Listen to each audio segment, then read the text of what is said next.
આ સ્થગિતતા દૂર થવી જોઈએ. સમાજમાં, સરકારમાં, શાળામાં ખેલકૂદનું મહાત્મ્ય વધવું જોઈએ. એની એક અસર ઉભી થવી જોઈએ. ઉત્તરોત્તર આપણે ખેલ મહાકુંભની ગુણવત્તામાં સુધારા કરતા ગયા અને આજે હું એમ કહી શકું કે ભવિષ્યમાં આ દેશને ગુજરાત સારા ખેલાડીઓ આપી શકે એ દિશામાં હવે આપણે સાચા અને નક્કર ડગલા માંડવામાં સફળ થયા છીએ.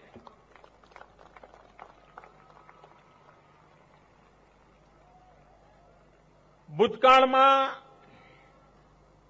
રાષ્ટ્રીય સ્પર્ધાઓમાં પણ ગુજરાતનું સ્થાન નહિવત હતું. આજે રાષ્ટ્રીય સ્પર્ધાઓમાં મોટા ભાગની રમતોમાં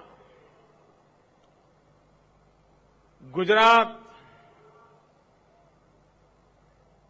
હાજરી હોય છે અને કેટલાકમાં ગુજરાત ટક્કર આપે છે અને હવે ગુજરાતના જવાનિયાઓ, ગુજરાતની દીકરીઓ વિજેતા થવા પણ માંડી છે. એમાંના કેટલાક આપણા હોનહાર ખેલાડીઓ આજે મંચ પર બેઠા પણ છે. આ ગુજરાતનું નામ રોશન કરનાર સૌ ખેલાડીઓને ખૂબ ખૂબ અભિનંદન આપું છું. એક બાબત આંતરરાષ્ટ્રીય જગતના જે ખેલકૂદના એક્સપર્ટ છે, વિચાર વિમર્શમાં એક બાબત ધ્યાનમાં આવી કે જો સાચા ખેલાડીઓ તૈયાર કરવા હોય તો ખેલાડીઓની શોધ 12 વર્ષથી નાની ઉંમરના બાળકોમાં શરૂ કરવી જોઈએ. અગર જો 12 વર્ષથી નાની ઉંમરના બાળકો પર ધ્યાન કેન્દ્રિત કરવામાં આવે, એમાંથી ટેલેન્ટ શોધવામાં આવે અને પછી 10-12 વર્ષ સુધી એમની ટ્રેનિંગ માટેની પૂરતી વ્યવસ્થા કરવામાં આવે તો જ તમે આંતરરાષ્ટ્રીય કક્ષાના ખેલાડીઓ તૈયાર કરી શકો. આ વખતે આપણે શિશુ ખેલ મહાકુંભની શરૂઆત કરી છે અને એમાં ધ્યાન કેન્દ્રિત કર્યું છે 12 વર્ષથી નાની ઉંમરના બાળકો રમતગમતના નિયમોને જાણે, રમતગમતને સમજે અને પોતાના કૌશલ્યને બતાવે. આ પહેલા પ્રયોગમાં પણ આજે હું ગર્વ સાથે કહી શકું કે ગુજરાતના નાના ભૂલકાઓમાં અપાર ટેલેન્ટ પડી છે. ખેલ જગતના લોકોએ જોયું કે આપણા ગુજરાત પાસે આ ઉમદા ભૂલકાઓ છે.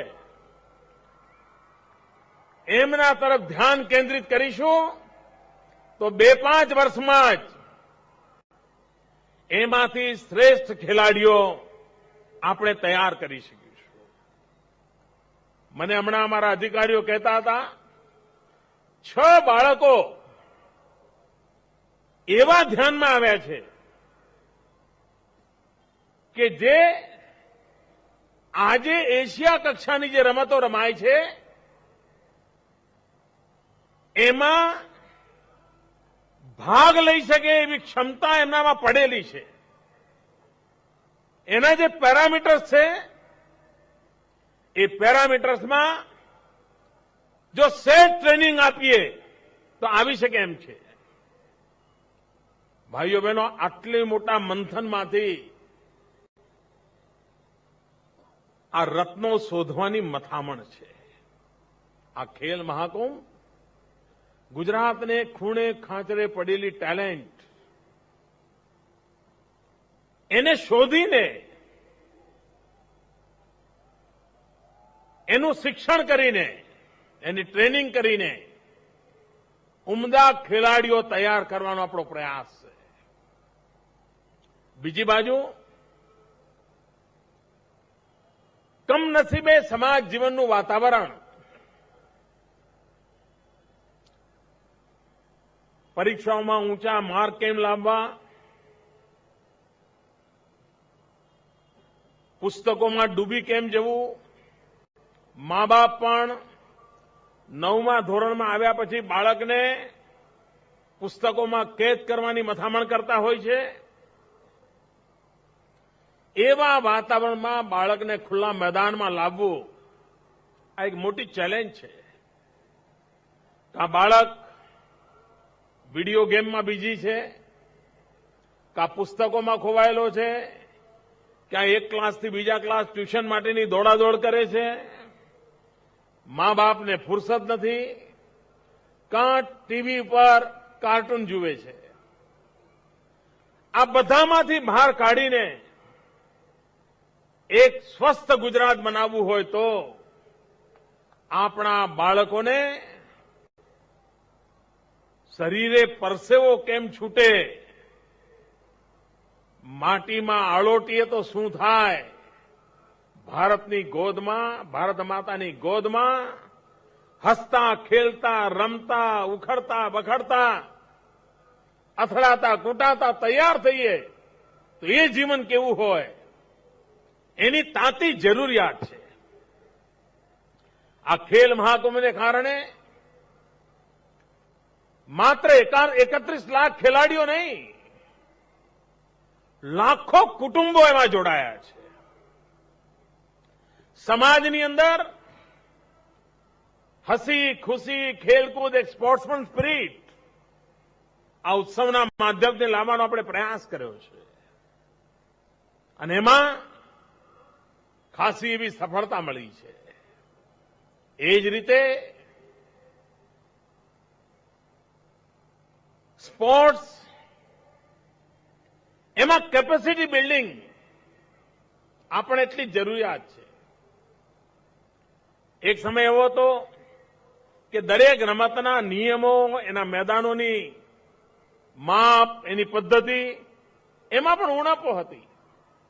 ખેલ મહાકુંભના કારણે આજે ગામો ગામ, શાળાએ શાળાએ કેપેસિટી બિલ્ડિંગમાં આપણે ખૂબ મોટી સફળતા મેળવી છે. વ્યાયામ શિક્ષકો, ભૂતકાળની અંદર શાળાની અંદર વ્યાયામ શિક્ષક એટલે કોઈ ગણે જ નહીં. આ ખેલ મહાકુંભના કારણે વ્યાયામ શિક્ષકોના મહાત્મ્યમાં આપણે ઉમેરો કરી દીધો છે. એમને ગૌરવપૂર્ણ સ્થાન અપાવી દીધું છે. દરેક શાળાને હવે પોતાના વ્યાયામ શિક્ષકનું મહત્વ લાગવા માંડ્યું છે. અને પરિણામે શાળાની અંદર આ પ્રવૃત્તિને બળ મળ્યું છે. Capacity building, training, human resource development આજે આખા ખેલ જગત માટેનું જે બેકગ્રાઉન્ડ ફોર્સ જોઈતો હોય છે એ ખૂબ સારી માત્રામાં આજે આપણે ગુજરાતમાં તૈયાર કરી શક્યા છે. એ જ રીતે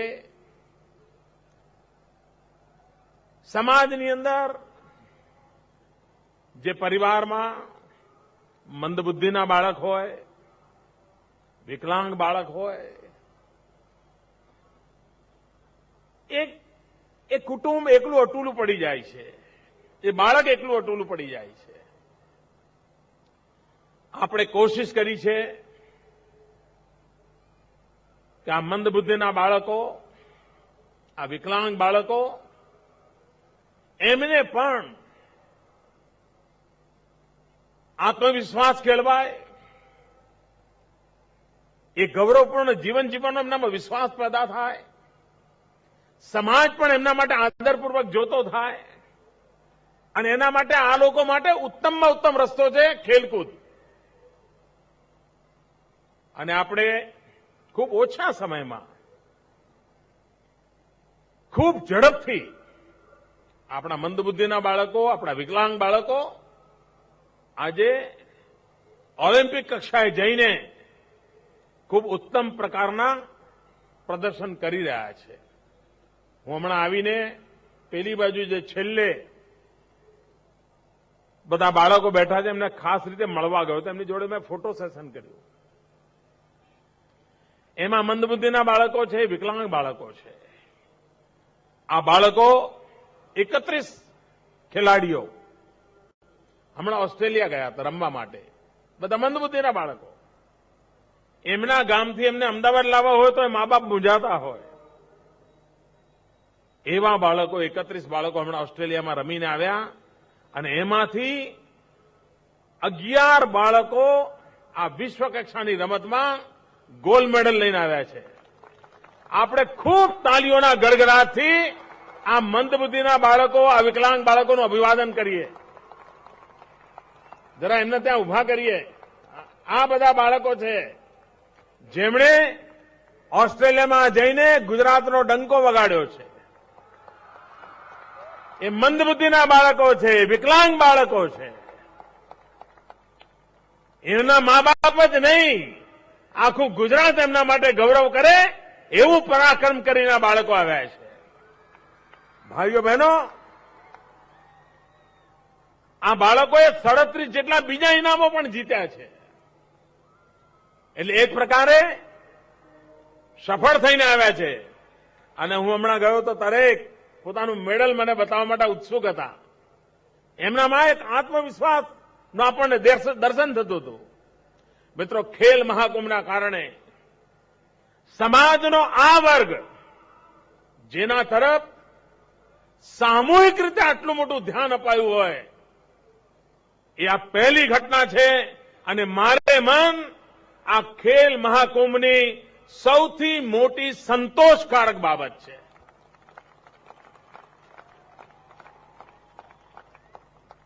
ધીરે ધીરે આપણે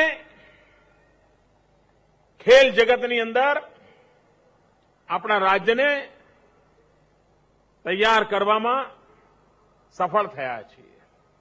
અને હું વિભાગના મિત્રોને કહીશ કે આ વખતે જે શાળાઓએ સારું પ્રદર્શન કર્યું છે, જે વ્યાયામ શિક્ષકોએ વિશેષ રોલ કર્યો છે અને જે ખેલાડીઓએ આશાસ્પદ પ્રદર્શન કર્યું છે, એક કોમ્પ્યુટર સોફ્ટવેર બનાવીને આપણે રેગ્યુલર આવા 2-5 હજાર જે નોંધપાત્ર ખેલાડીઓ છે એમના ટ્રેકિંગ માટેની વ્યવસ્થા કરીએ.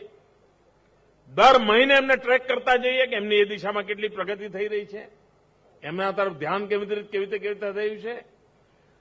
અને એક સામૂહિક આપણે પ્રયત્ન કરીશું તો મને વિશ્વાસ છે કે આપણે ગુજરાતની અંદર આપણા મેદાનો ભૂલકાઓથી ભરેલા જોઈશું. આપણા મેદાનોમાં જવાની તરવરતી જોવા મળશે. આપણા મેદાનોની માટીમાં પરસેવાની મહેક જોવા મળશે. ભાઈઓ બહેનો, ગુજરાતના ખુલ્લા મેદાનોમાં આ સુગંધ, આ જવાની, આ ખીલેલા ભૂલકા, એ દ્રશ્ય જોવું એ પણ ગુજરાતનું ઉત્તમ ભાગ્ય બની રહેવાનું છે એવો મારો વિશ્વાસ. ભાઈઓ બહેનો, સમગ્ર દેશમાં નારીનું સન્માન, નારીની સુરક્ષા એ ચર્ચાનો વિષય બન્યો છે. અનેક નાની મોટી ઘટનાઓ આપણું માથું શરમથી ઝૂકી જાય. એક સમાજ તરીકે આપણે આંખમાં આંખ મિલાવીને જોઈ ન શકીએ એવી ઘટનાઓની ભરમાર આપણને ચિંતિત કરી મૂકે છે. આપણી બેન દીકરીઓ એમની ડિગ્નિટી, એમનું સન્માન, એમનું આત્મગૌરવ એને ચોટ પહોંચે એ સમાજ તરીકે શોભે નહીં. બીજી બાજુ આપણી દીકરીઓ પણ અસહાયતા અનુભવે એ આપણને પાળવે નહીં. અને એમાંથી જ આ દીકરીઓમાં એક આત્મવિશ્વાસ પેદા થાય, હુંકાર કરવાનું સામર્થ્ય આવે, ગમે તેવા ચમરબંધીથી ધ્રુજે નહીં, ડરે નહીં, એવો એક વિશ્વાસ પેદા થાય. એટલા માટે એક પડકાર આ દીકરીઓને આત્મરક્ષા માટે તૈયાર કરવા માટેનું આપણે અભિયાન ઉપાડ્યું છે. પહેલી જ શરૂઆતમાં 1.5 લાખ કરતા વધારે દીકરીઓ એની ટ્રેનિંગ લીધી. આવનારા દિવસોમાં હજુ વધારે દીકરીઓ ટ્રેનિંગ લેશે. અને આ દીકરીઓએ જે હમણાં નિદર્શન કર્યું, એ નિદર્શનમાં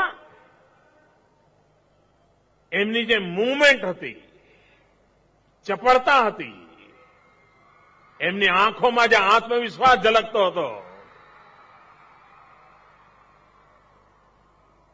ઝાંસીની રાણીના લઘુ રૂપ જોવા મળતા હતા. હું આ બધી દીકરીઓને અંતઃકરણપૂર્વક આશીર્વાદ આપું છું, શુભકામનાઓ આપું છું.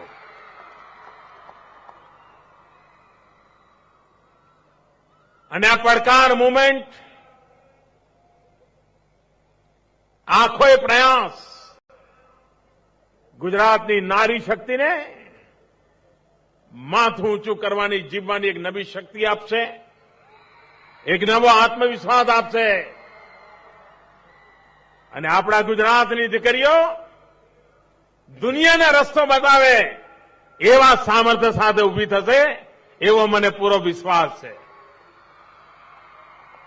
આ બધી જ દીકરીઓને ખૂબ ખૂબ ખૂબ ખૂબ અભિનંદન.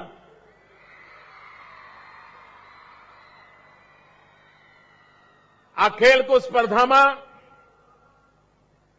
87 જેટલા રેકોર્ડ્સ, જે ગુજરાતના પોતાના રેકોર્ડ હતા ભૂતકાળમાં, 87 જેટલા રેકોર્ડ આ વખતે ખેલ મહાકુંભમાં આપણા જ રમતવીરોએ ભૂતકાળના આપણા રેકોર્ડ તોડીને 87 નવા રેકોર્ડ પ્રસ્થાપિત કર્યા છે.